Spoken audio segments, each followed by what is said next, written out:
மகளிர் அணி மாநாடு, குறிப்பாக மேற்கு மண்டலத்தினுடைய மகளிர் அணி மாநாடு திருப்பூர் மாவட்டம் பல்லடத்தில் நடத்துவதற்கு மாண்பு முதலமைச்சர்கள் அனுமதிகளை வழங்கி அதற்கான அறிவிப்புகளை வெளியிட்டிருக்கிறார்கள்.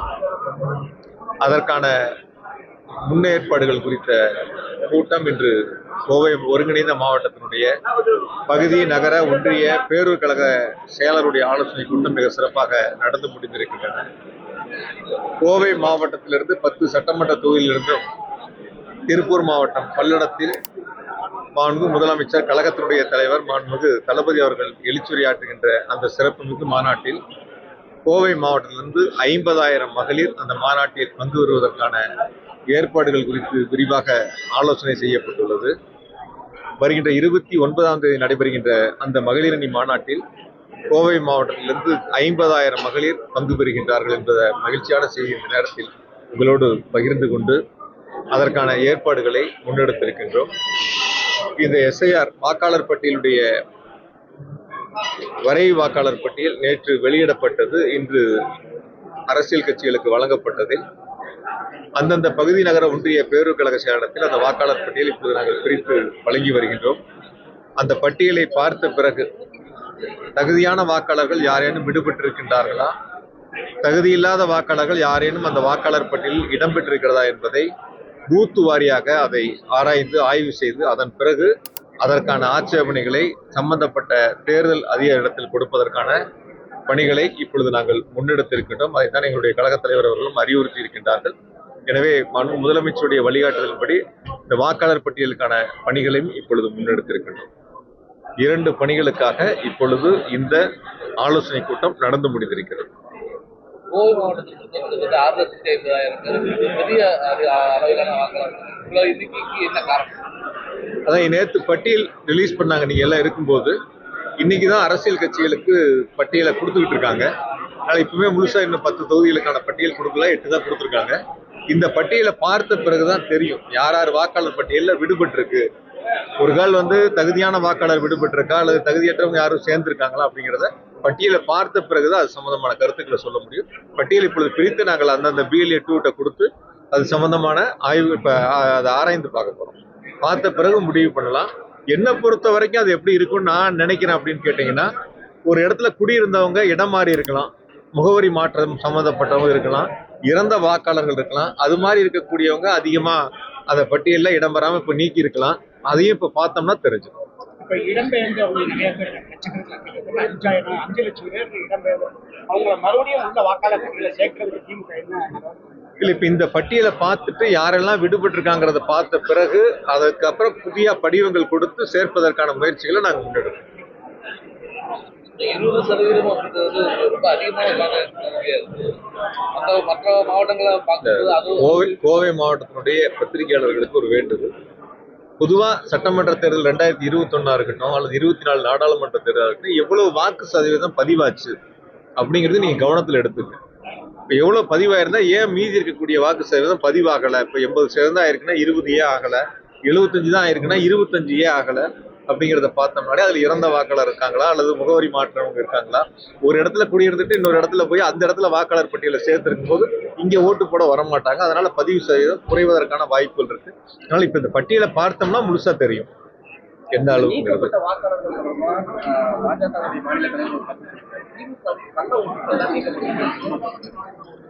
அதாவது நேற்று வெளியிடப்பட்ட வாக்காளர் பட்டியலில் நீக்கப்பட்டவங்க கூட எந்த ஆண்டு சேர்க்கப்பட்டவங்க, இது செய்யறது முழுக்க தேர்தல் ஆணையம், வழிகாட்டு முறைகளை கொடுக்கறதே தேர்தல் ஆணையம், மாவட்ட ஆட்சியர், மாவட்ட தேர்தல் அதிகாரியா இருக்காங்க. அவங்க எலெக்ஷன் கமிஷன் என்ன சொல்றாங்களோ அந்த பணிகளை அவங்க செய்யறாங்க. அதையால இதெல்லாம் ஒரு காலகட்டங்களில் சேர்த்த. ஏற்கனவே 10 வருஷம் அவங்களோட கூட்டணியில் இருக்கிற அதிமுக தான் ஆட்சியில் இருந்துச்சு. அப்ப அந்த 10 வருஷங்கள் இந்த கள்ள ஓட்டுகள் அவங்க கண்ணுக்கு தெரியலையா, அவங்க கூட்டணி ஆட்சி இருக்கும்போது அவங்களுடைய கண்ணுக்கு தெரியலையா? இப்பயும் அவங்களோட கூட்டணியில் தான் இருக்காங்க. அப்ப அப்பொழுதெல்லாம் அது கள்ள ஓட்டா நல்ல ஓட்டா இருந்துச்சு, இப்ப கள்ள ஓட்டா தெரியுதான்னு கேக்குறாங்க. நயினார்நாதன் தெரியும், தெரிஞ்சுமே இந்த கருத்தை சொல்லியிருக்காரு. அப்படின்னா அவங்க 10 வருஷம் கூட்டணியில் இருந்தவங்க, ஆட்சியில் இருந்தவங்க, இவங்க கூட்டணியில் இருந்தவங்க, அப்பெல்லாம் அவங்களுக்கு தெரியாதான்னு கேக்குறாங்க. பொதுவா வாக்காளர் பட்டியல் ஒரு நேர்மையான வாக்காளர் பட்டியலா, தகுதியுடைய வாக்காளர் பட்டியலா இருந்துச்சுன்னா தேர்தலை பொறுத்தவரை எதிர்கொள்வதற்கு ஒரு வசதியா இருக்கும். இந்த பட்டியலை பொறுத்த வரைக்கும் நீக்கப்பட்டவங்களையும் புதிதாக சேர்க்கப்பட்டவங்களையும் திரும்ப நம்ம ஒரு முறை பார்க்கணும். ஏன்னா பட்டியல் இன்னைக்கு கொடுத்துருக்காங்க, கொடுத்த பட்டியலை முழுமையா பார்த்த பிறகுதான் யாராவது விடுபட்டு இருக்கா இல்ல யாராவது வந்து தகுதி இல்லாமல் சேர்ந்திருக்காங்களான்னு பார்த்துட்டு முடிவு செய்யும். திமுகவை தீய சக்தின்னு விஜய் வந்து விமர்சனம் பண்ணிருக்காரு. இன்னொரு மீட்டிங்ல திமுகவை தீய சக்தின்னு அதாவது நான் ஏற்கனவே பல முறை சொல்லியிருக்கேன், பழைய அரசியல் கட்சிகளா இருந்தாலும் புதிய அரசியல் கட்சிகளா இருந்தாலும் திமுகவை விமர்சனம் பண்ணாம அவங்க அரசியல்ல இருக்க முடியாதுங்கிற ஒரு சூழல் தமிழ்நாட்டில் இருக்கு. திமுக விமர்சனம் பண்ணா மட்டும்தான் அவங்க அரசியல் களத்துல நிக்க முடியும் அப்படிங்கிற அந்த சூழல் இருக்கக்கூடிய காலகட்டங்கள்ல திமுகவை விமர்சித்தே ஆக வேண்டும் அப்படின்னு கட்டாயத்திற்கு அவர்கள் தள்ளப்பட்டிருக்கின்றார்கள். அது யதார்த்தமான ஒரு சூழல்.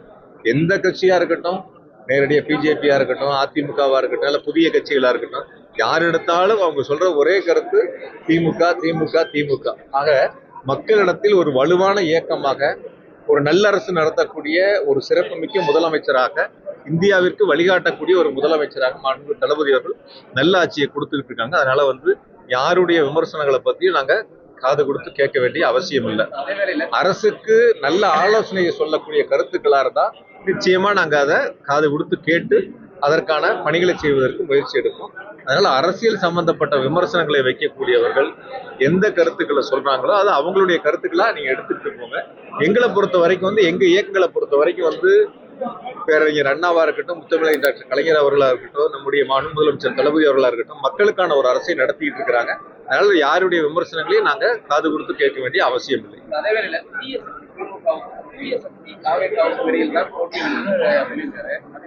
எல்லாரும் அப்படிதானே சார் சொல்றாங்க. அதிமுக கேட்டீங்கன்னா எங்களுக்கு திமுகவும் தான் போட்டிங்கிறாங்க, புதுசா வந்தவங்களை கேட்டீங்கன்னா எங்களுக்கு திமுகவும் தான் போட்டிங்கிறாங்க. இன்னும் கட்சிகள் யார் எடுத்தீங்கன்னாலும் அவங்க அந்த கருத்துக்களை தானே சொல்றாங்க. அதனால மக்களிடத்தில் இருக்கக்கூடிய, இன்னும் நான் சொல்றேங்களா, மக்களிடத்தில் இருக்கக்கூடிய ஒரு முழுமையான மக்களுடைய ஆதரவை பெற்ற ஒரு இயக்கமாக திராவிட முன்னேற்ற கழகத்தை மாநில முதலமைச்சர் தளபதி அவர்கள் வளர்த்திருக்கிறார். அந்த அளவுக்கு அடித்தட்டு மக்கள் வரைக்கும் வந்து இயக்கத்தினுடைய அரசினுடைய திட்டங்களை கொண்டு சேர்ந்து இயக்கத்தை வலுப்படுத்தி இருக்கின்றார். நிச்சயமாக இந்த தேர்தலை பொறுத்த வரைக்கும் கோயம்புத்தூர் மாவட்டத்தில் நீங்க பொறுத்திருந்து பாருங்க, 2026 தேர்தல் முடிவுகள் திராவிட முன்னேற்ற கழகம் தலைமையிலான கூட்டணி ஒரு மகத்தான வெற்றி பெறும். எங்களுக்கு போட்டியா? நாங்க யாரையும் போட்டியாளரவே பார்க்கலையே. நாங்க மக்களோட இருக்கிறோம், மக்கள் இயக்கமா தலைவர் நடத்திட்டு இருக்காங்க, மக்களுக்கான திட்டங்களை கொண்டு போய் சேர்க்கிறாங்க. நான் யாரையும் குறைச்சு மதிப்பிடல. எங்களை பொறுத்த வரைக்கும் நாங்க வெற்றி பெற வேண்டும், மக்களுக்கான திட்டங்களை கொண்டு சேர்க்க வேண்டும் முனைப்போடு இருக்கும். அதனால வந்து யாரையும் நான் குறைச்சு மதிப்பிடல, யாரையும் நான் குறைவாகவும் சொல்லல. அதனால எங்களுக்கான பலம் தேர்தல் களத்துல பணியாற்றிட்டு இருக்கோம். இப்ப இயக்கத்தினுடைய பணிகளை செஞ்சுட்டு இருக்கோம், ஒரு பக்கம் அரசினுடைய பணிகள் நடந்துருக்கு. ஏன்னா அது என்கிட்ட கேக்குறீங்க, அதெல்லாம் முதலமைச்சர்கள் அறிவிப்பாங்க. அது மாதிரி இருக்கிறதெல்லாம் கொள்கை ரீதியானதெல்லாம் முதலமைச்சர்கள் அறிவிப்பாங்க. முதலமைச்சர் அறிவிப்பு பிறகு நான் உங்ககிட்ட பேசுறேன். அன்னைக்கு 2-3 நாள் பார்த்தேன், சோசியல் மீடியாலையும் போயிட்டு இருந்து. இப்ப நீங்களும் கேக்குறீங்க, சோசியல் மீடியா பார்த்தா நானே தெரிஞ்சுக்கிட்டேன். சோசியல் மீடியா பார்த்த பிறகுதான் நானே தெரிஞ்சுக்கிட்டேன். எனக்கு நல்லாதான் இருக்கு கரூர் தொகுதி. தொடர்ந்து என்ன ஜெயிக்க வச்சுட்டு இல்ல, தொடர்ந்து எனக்கு கரூர் மக்கள் ஜெயிக்க வச்சுக்கிட்டு தான் இருக்காங்க. 5 தேர்தலில் நின்று 5 ஜெயிச்சிருக்கிறேன். அதனால வந்து சோசியல் மீடியாலையும் நீங்களும் தான் அந்த கருத்துக்களை கேட்கறீங்க. நல்ல தொகுதி, நல்ல மக்கள் என்னை அன்பா பாசமா வச்சிருக்கிறாங்க. இன்னும் என் மேல நம்பிக்கை வச்சு தொடர்ந்து ஆதரவு கொடுத்துருக்காங்க. கரூர் எனக்கு நல்லாதான் இருக்கு. அதனால உங்களுக்கு அப்படிப்பட்ட சந்தேகம் தேவையில்லை. சமூக வலைத்தளங்கள்ல யாரோ ஒருத்தர் வந்து பேசுறத ஒரு பொருட்டா நம்ம எடுத்துக்க வேண்டியதில்லை. அதனால இங்க கோவையை பொறுத்தவரை எங்களுடைய இலக்கு, தலைவர் எங்க எல்லாத்துக்கும் இருக்கிற கட்டளை 10 தொகுதிகள்ல நம்ம ஜெயிக்கணும், அதுக்கான களப்பணியை ஆட்டணும் அப்படிங்கிறத நாங்க எல்லாரும் மாவட்ட செயலர் நிர்வாகிகள் சேர்ந்து அந்த பணிகளை பார்க்கறோம். நிச்சயமா பொறுத்திருந்து பாருங்க, நல்லது நடக்கும்.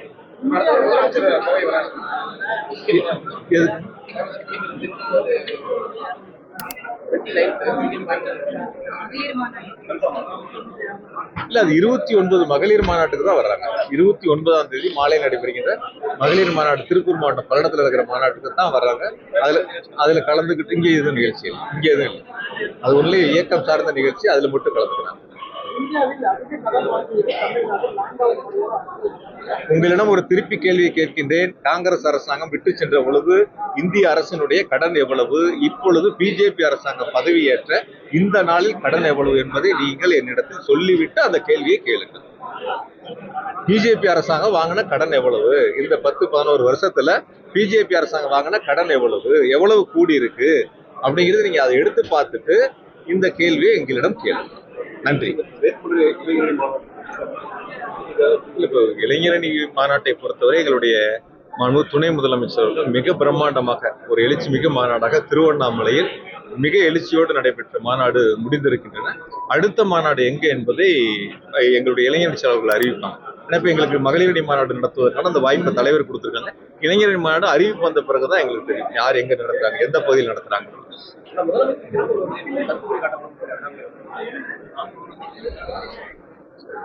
அதாவது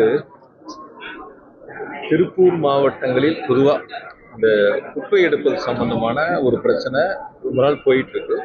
தீர்வு காண்பதற்கான முயற்சிகளை அரசாங்கம் எடுத்திருக்கு. எந்த பகுதிகளில் அந்த குப்பைகளை கொண்டு போய் நம்ம கொட்ட போனாலும் அந்த இருக்கக்கூடிய மக்கள் கடுமையான எதிர்ப்பை தெரிவிக்கிறாங்க. அதுக்கு ஒரு மாற்று வழிகளை இப்பொழுது அரசாங்கம் ஆராய்ந்து கொண்டு இருக்கிறது. விரைவில் அதற்கான ஒரு நல்ல தீர்வு எட்டப்படும். நீங்க சொன்ன நபரு நாடாளுமன்ற தேர்தலப்ப நிறைய வாக்குறுதி அள்ளி விட்டாரு. நிறைய வாக்குறுதிகளை அள்ளி விட்டாரு. நீங்க எல்லாம் வானலாவே புகழ்ந்து எழுதுனீங்க. வாக்கு எண்ணிக்கை முதல் நாள் பாத்தீங்கன்னா ஆங்கில தொலைக்காட்சி வரைக்கும் வந்து பேட்டிகள் லைவ் அப்படியெல்லாம் ரொம்ப பரபரப்பா போயிட்டு இருந்தது. ஏதோ ரிசல்ட்டே வந்துட்ட மாதிரியும் அங்க அடுத்த பதவியேற்புக்கு போயிட்ட மாதிரியும் அப்படி ஒரு பரபரப்பு நீங்க எல்லாம் சேர்ந்தா உருவாக்குனீங்க. இன்னைக்கும் அதே சூழலை தான் சில பேர்த்துக்கு உருவாக்கிட்டு இருக்கிறீங்க. இன்னைக்கும் அதே சூழலை தான் சில பேர்த்துக்கு உருவாக்கிட்டு இருக்கிறீங்க. வீட்டுல கிளம்புறதுல இருந்து போட்டு லைவ் போட்டு ஒரு ஒத்த காரை காட்டி லைவ் எல்லாம் போடுறீங்க. அது பொதுவா சார் உங்க கம்பெனியில வந்து ஒரு ஜிஎம் நியமிக்கிறது நீங்க நியமிக்கலாம். சில பேர்த்துக்கு மட்டும் சொல்றேன். உங்க கம்பெனியில எந்த போஸ்ட் வேணாலும் நீங்க கொடுக்கலாம். ஆனா முதலமைச்சர் தேர்ந்தெடுக்கிறது ஒரு தொலைக்காட்சியோ ஒரு பத்திரிகையோ பார்த்து முடிவு செய்ய முடியாது. நீங்க பத்திரிகை எழுதுறவங்க வந்து இன்னாருதான் அப்படின்னு எழுதுறத மக்கள் தீர்மானிக்க மாட்டாங்க. மக்கள் தான் அதை தீர்மானிக்கணும் யார் முதலமைச்சருங்கிறத. ஒருத்தரை புகழ்ந்து எழுதுனதுனாலயோ ஒருத்தரை 3ஆம் பக்கத்துல செய்தி போடுறதுனாலயோ இன்னொருத்தர் 6ஆம் பக்கத்துல செய்தி போடுறதுனாலயோ மாற்றங்கள் உருவாக்கிட முடியாது. மக்கள் தான் யார் முதலமைச்சர்ங்கிறத தீர்மானிக்கணும். அதனால நீங்க சொல்றக்கூடிய நபர் வந்து என்னெல்லாம் சொன்னாரு, ஏதாவது ஒண்ணு வந்து இருக்கா? நான் கேட்கிறேன். கோயம்புத்தூர் நான் அன்னைக்கே கேள்வி கேட்டேன், ஆர்ப்பாட்டத்தப்ப அண்ணகிட்டையும் கேட்டேன். ஏதாவது பிஜேபி அரசாங்கம் ஆட்சி பொறுப்பேற்ற இந்த 10-12 ஆண்டுகள்ல கோவை மாவட்டத்திற்கு என்று ஒரு சிறப்பு திட்டத்தை செயல்படுத்தியிருக்காங்க. ஒரு திட்டத்தை நாங்க செஞ்சோம்னு பிஜேபி சொல்லுவோம். அதுக்கு பிறகு நாங்க பட்டியல் போடுறோம் என்னென்னலாம் மாநில அரசாங்கம் மாநில நிதிகளை கொண்டு நாங்க இங்க செயல்படுத்தி இருக்கிறோம், எந்த அளவிற்கு கோவை வளர்ச்சி அடைஞ்சிருக்குங்கிறத நாங்க சொல்றோம். அதனால ஒன்றிய அரசை பொறுத்த வரைக்கும் எய்ம்ஸா இருக்கட்டும் மெட்ரோவா இருக்கட்டும் எதுக்குமே நிதியும் கொடுக்க மாட்டாங்க, செய்யவும் மாட்டாங்க. தமிழ்நாட்டினுடைய வளர்ச்சியில் பிஜேபிக்கு அக்கறை இல்லை. அக்கறை இல்லாத ஒரு கட்சியில் இருக்கிற நபரை பத்தி நீங்க பேசுறீங்க. அதனால அதை பத்தி நாங்க பேச வேண்டிய அவசியம் இல்லை. நன்றி.